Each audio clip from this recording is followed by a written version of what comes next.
Hello, so this is Beth's dodgy practice videos for my students of WS2510 who didn't get to our workshop because of the cyclone.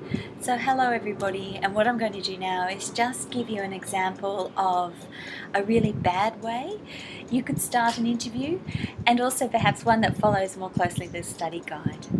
I have with me my friend Gudrun, who is also a counsellor and is studying counselling as well. So I've been dragging friends and family in to do these videos just for you. So we're going to get started, and you can guess and see which ones you think might be the appropriate way to start or the not appropriate way to start. Are we ready? So we're in there? Yep. You can. Oh, it's all right. This one? Yep. Hi Gudrun, how are you?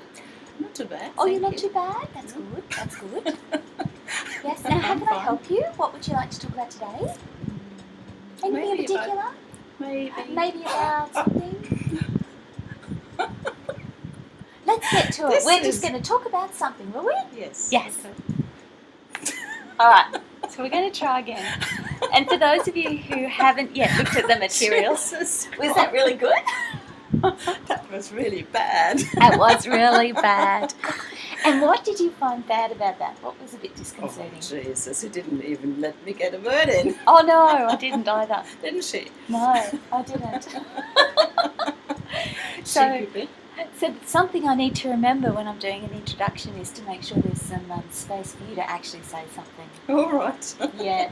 What we generally say in this subject, that part of introducing or starting an interview with someone, we describe it as an interview rather than a counselling session for the purpose of the subject.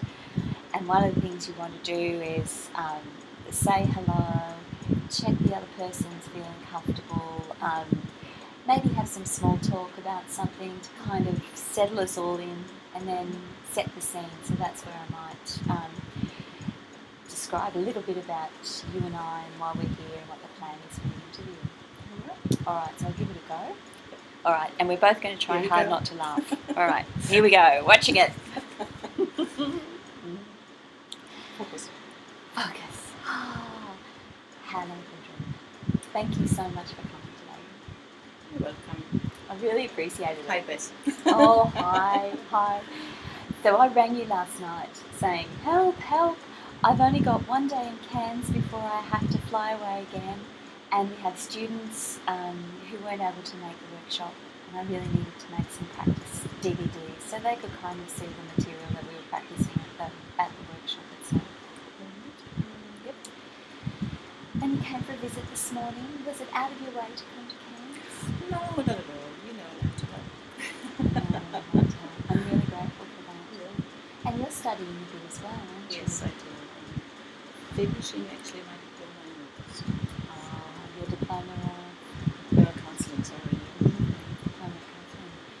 So my thought was, when we get into the interview, we might just talk about your experience of doing those studies. Okay. Because I can imagine that some of the students will find that very interesting as well. Yep. Yeah. Now, just check that you've got a cup of coffee there if Yep. you need it. Yeah. Okay. And you're comfortable enough for us to get going? All right. I'm just fiddling with the computer because it goes black, the screen goes black, just so people know why I'm coming around doing this.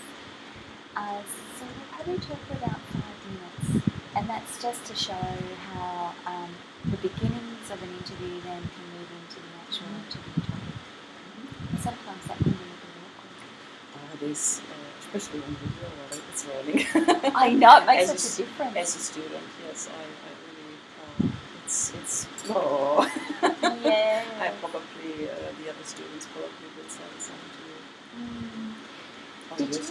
Did you have to do a video for your studies? 2, actually. She helped me with it. But it was okay, because it's not the study I'm doing is not really new for me.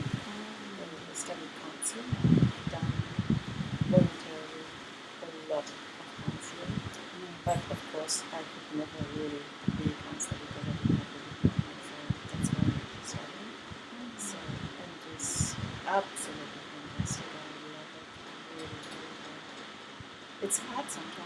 let's say it has been, the start has been hard before you get your way around, and you kind of know what to do and what not to do and what they expect you to do in the assignments.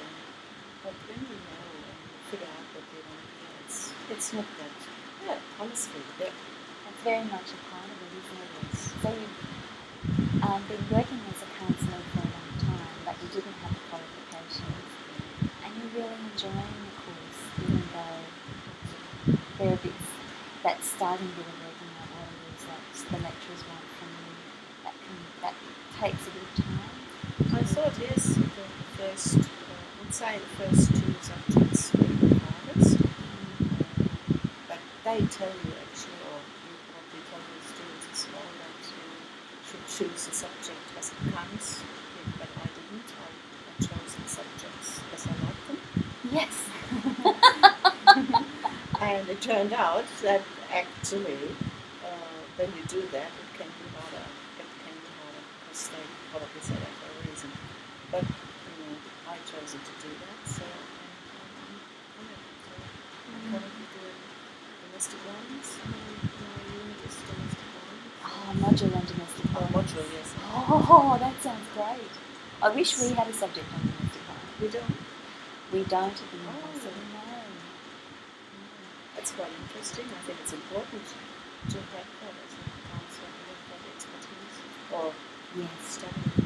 Yes, and I think if students were to go on and do further studies, that's when there's that opportunity to start to focus and hone in the areas that we're particularly interested in. All right. Well, there you are. We've moved into our topic of conversation. Done a bit of a warm-up. Warm-up is kind of one way we can use to describe the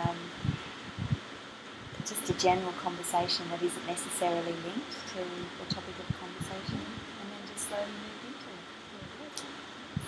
Thank you, Gudrun. That's all.